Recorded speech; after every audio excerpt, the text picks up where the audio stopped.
जोहार सगुन सेता सानाम कते को आमगे अमित बायरी यूट्यूब चैनल पाटा को सानाम को गे सगुन दाराम साथे सगुन जोहार गते को दुनिया रे सुखी तहन रिया मिटन के फॉर्मूला दो हुयुक कना आम ठे जहां मेना ओना तेगे आम सुखी तहन रिया चेष्टाय में कारण आम ठे जहां जिनिस मेना ओना अडिगान हर ठे गे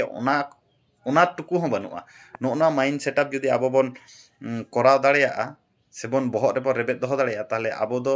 सारा जीवन सुखी बोन तहना कते को नवा दुनिया धरती रे सुखी दो मिटन आफेक्टिक जिनिस कना तो आबो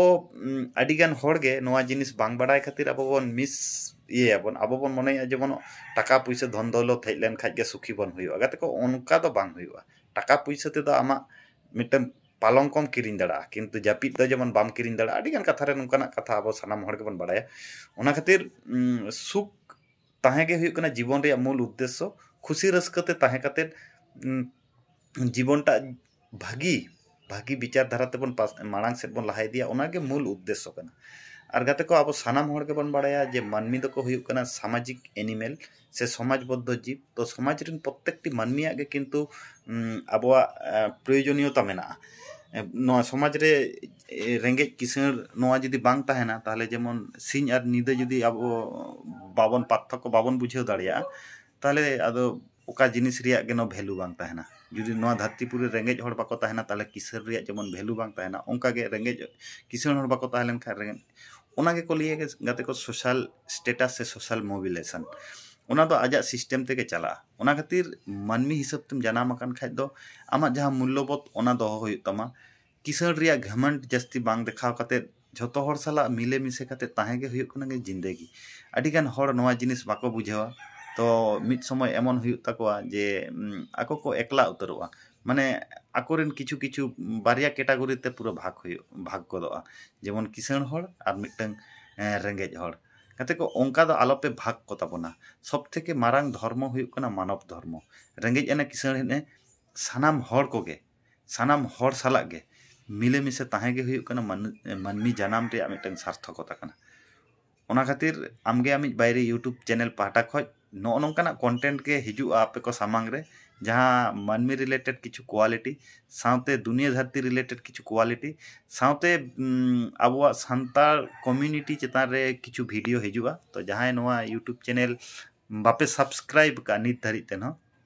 तो सब्सक्राइब दाड़िया पे सब्सक्राइब लेखाज पे आलिया केटेज पतियो मेना तो 1% 2% होलेओ आपिया मोने रिया मिटन परिवर्तन हेज दाड़ा से मोने टा बदल दाड़िया तापिया और नोआ मोने बदल लेन खाज गाते को आबो सानाम जिनिस गेबन बदल दाड़ा सारी से बांगा तो जाय होक सरस्वती पूजा हम बोलोयना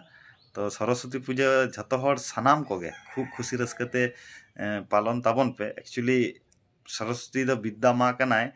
आबोआ पूजा बांग कान रेन तबुओ खूब एक्टिवली बांग रेन हो एंजॉयमेंट कराव लगित दो आबो बन चला दाड़िया तो ओना लई कते गे तेहना वीडियो दो नोडे गे मुचाद कना अड्डी अड्डी अड्डी अड्डी खुशी रस्के रे ताहेन ताबन पे कारण मानमी जीवन दो मिटन सामयिक और आपेक्षिक जीवन कना खुशी रस्के तालाते जीवन खड़ाव से जीवन माड़ांग से लहा इदी गे हुई कना जीवन रे मूल उद्देश्य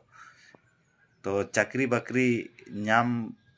रिया हम मिटन उद्देश्य जाते सुख शांति ते जीवन टा माने खंडा दाड़ा जाय होक नापामाबो नवा वीडियो रे नवा कथा आते नवा एनार्जी आते तो तेहेन लेका दो नवा वीडियो दो नोडे गे मुचादो कना तो जहां को प्रथम पे नेलिया नवा यूट्यूब चैनल पे सब्सक्राइब दाड़िया मा एनखान सानाम को गे आर मिद धाव जोहार एम काते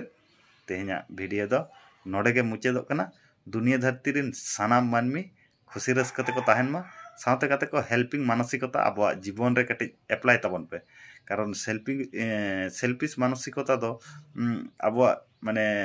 जीवन टाके बर्बाद से ध्वंस दाड़ा ओना खातिर ओपन माइंडेड बेना ताबन पे और जीवन रिया ताड़ाम डहार खूब खूब खुशी रस्कते माड़ांग से लहा इदी ताबन पे मा एनखान सानाम को गे आर मिद धाव जोहार।